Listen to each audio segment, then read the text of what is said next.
Today we're talking about 5 mistakes to avoid when buying a home in Estes Park. Let's get started.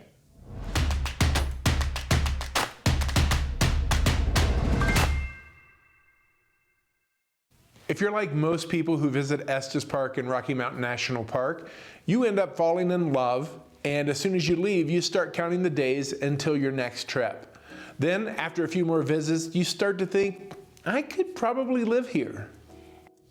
And for many, that thought grows into a goal of making it to the mountains someday.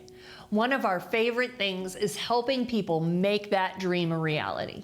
However, if you're one who daydreams about waking up to that Continental Divide view each morning, here are a few mistakes you should avoid as you start planning your escape to the mountains.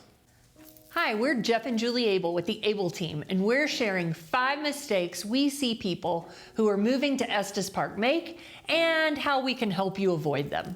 Mistake number 1, not visiting Estes Park in all seasons.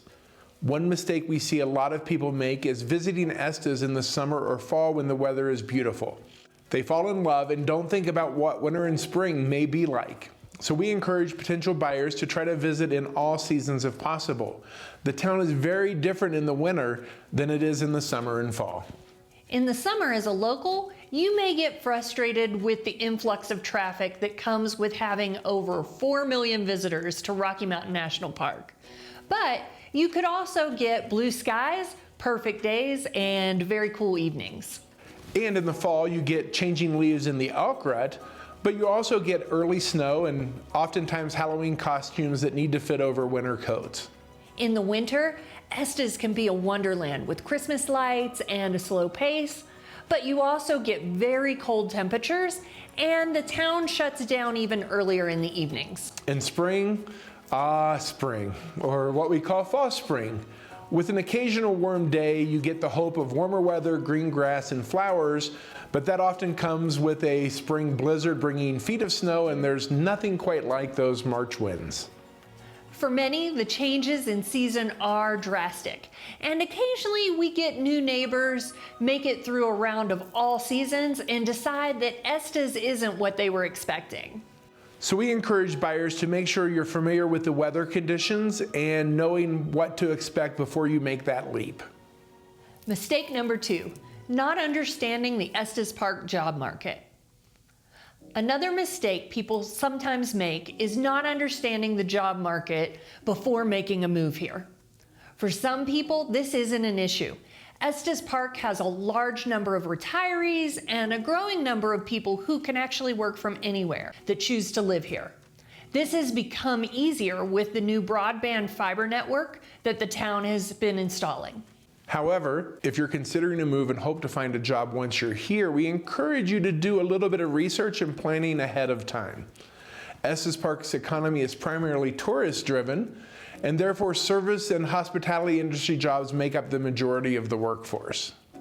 Often these jobs can be seasonal. Finding more specialized jobs can be a challenge, so do your homework and get those resumes in before you make the move.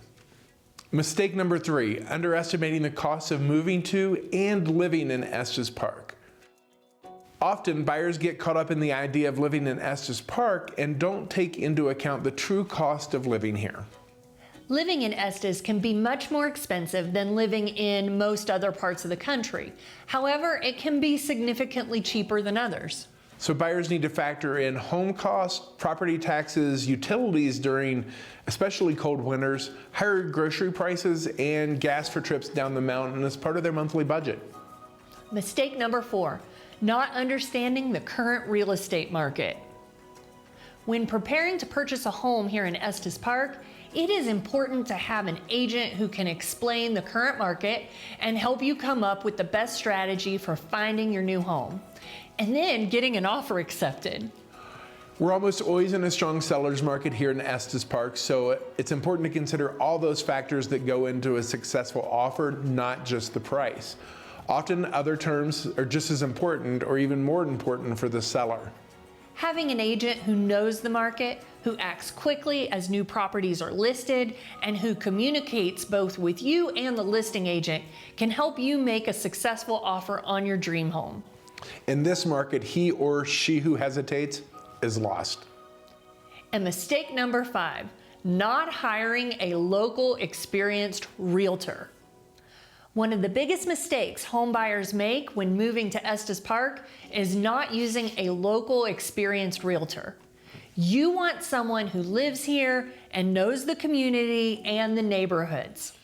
Now you may be thinking that all realtors are the same, but having someone in your corner who knows the different HOA rules and regulations, who understands the vacation rental permit process, and who works daily with rural property that can navigate wells and septic systems and vaults is important. If you're working with an agent from the Front Range or another part of the state, you could be in for a rude awakening during the transaction, or worse, afterwards. A local agent will be a resource not only during the purchase process, but also as you need services and vendors throughout your time living in the property. You want a realtor who is invested in the community and can help you get plugged in. Also, in our low inventory, highly competitive market, a realtor who has a large network of past clients and good relationships with other agents in town can be the difference between getting a home before it hits the market or competing against 10 other offers for the same property. So whether you're already familiar with Estes Park or just starting to dream of living in the mountains, it's important to be aware of the realities of the market before buying a home here. So make sure you avoid these 5 common mistakes and you'll be on your way to finding your dream home in no time. As always, we want to be your go-to resource for everything Estes Park. So if you have questions, please be sure to leave those in the comments down below, or better yet, shoot us a message on social media or give us a call at 970-586-8500. And if you found this video to be helpful, we always appreciate it when you hit that like button. And if you click subscribe and hit the bell, you'll be notified when next week's video comes out. Also, be sure to check out these other videos for more info on buying a home in Estes Park, and check the description below for links to more valuable resources. Thanks for tuning in, and we'll see you next week when our new video comes out. Have a great week. Bye.